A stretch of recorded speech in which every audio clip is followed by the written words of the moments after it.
राकेश यादव की हत्या एक किसान की पूर्णिया में कर दी गई। कटिहार में रात में हम गए थे, एक मर्डर एक गरीब भैंस का करके फेंक दिया गया। चांदपुर में एक मुखिया के बेटा और भतीजा को मार दिया गया, जो मैं अभी जा रहा हूं। लगातार माफियाओं के द्वारा कॉमन आदमी पर हमला। जिस तरीके से बेलोरी के 41 नंबर वार्ड में पूरा का पूरा 42 नंबर अब्दुल्ला नगर जमीन माफियाओं के द्वारा साजिश के तहत एक्स पार्टी के बगैर एक तरफा निर्णय साजिश के तहत लेने के बाद बिना किसी नोटिस के, बिना किसी चीजों के, और सब नेता यहां के मौन। भोज खाने की फुर्सत सारे नेताओं को मिलेगी। जमीन बालू शराब में सारे नेता इन्वॉल्व होंगे। सारे जमीन माफियाओं के साथ नेताओं का रिश्ता है।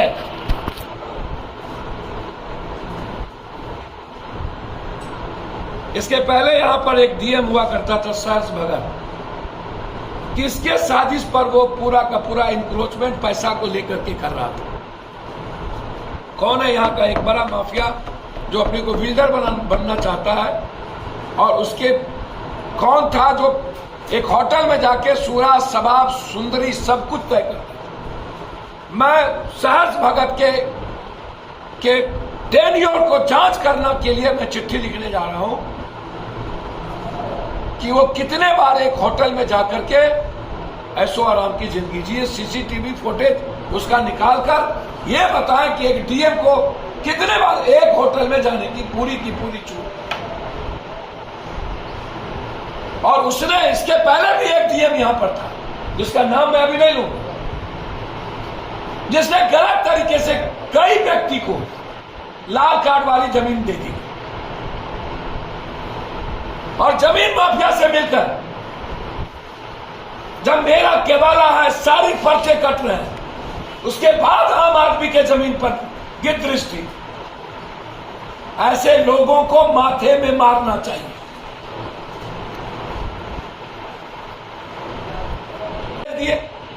ना नोटिस, ना इश्तहार, ना अनाउंसमेंट।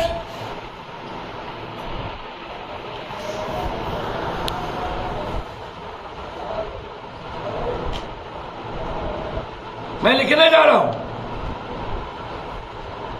पूर्णिया के लगभग जमीन जिस पे 40 साल 50 साल से लोग बसे हैं,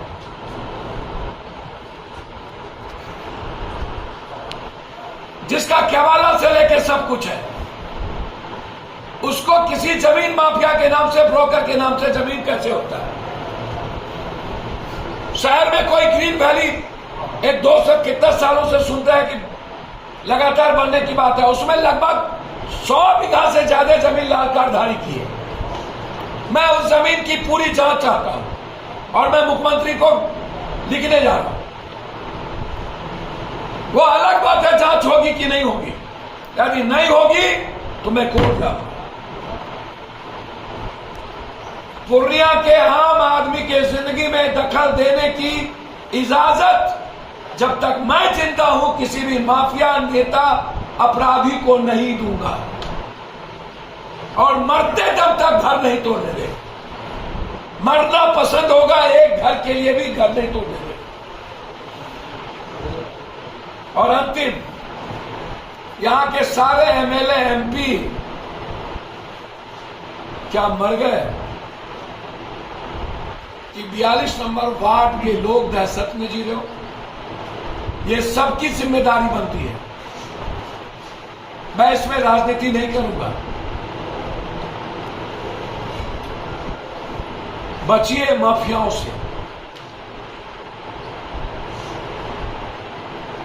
जनता से ऊपर भगवान दुनिया में कोई नहीं है। इन नेताओं के लिए पैसा भगवान हो सकता है, इन नेताओं के लिए एक अच्छा कमरा, एसी का रूम और ऐशो आराम की जिंदगी, सवाब कबाब अच्छा हो सकता है, लेकिन जनता के लिए उसके सपने, उसकी उम्मीद, उसका बच्चा है।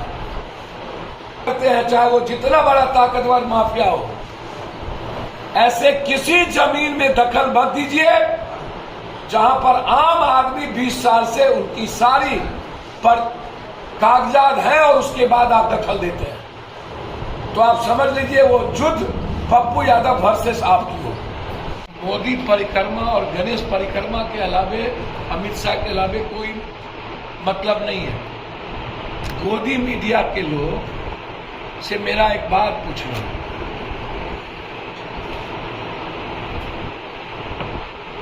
जब कर्नाटक का चुनाव हार गया तो नड्डा और चुनाव जीत गया तो मोदी।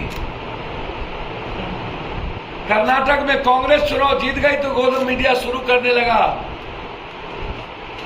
नो नो नो, ये तो सीधा रमैया और शिव कुमार की जीत है।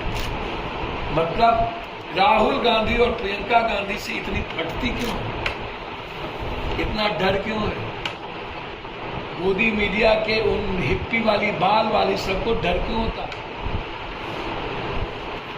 बोले ना ठांस दीजिए, मत बोलवाइए उसको।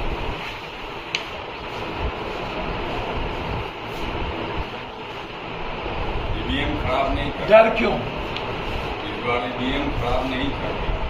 मैं बहुत क्लियर आपको बता दूं, और याद रखिए, लोकतंत्र में जनता जब सजग होती है तो कभी कभी जब हम जगे रहते हैं गांव में, जगे रहियो हो, तो चोर और डकैत भी आवाज सुन के भागता रहता है।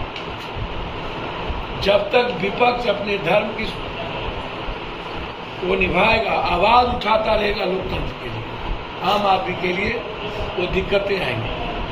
साजिश अदतन बड़े चीजों पर होती है, और आज भी मैं कायम हूं कि ईवीएम से चुनाव नहीं होना चाहिए, उस सब मामले में बहुत क्लियर है।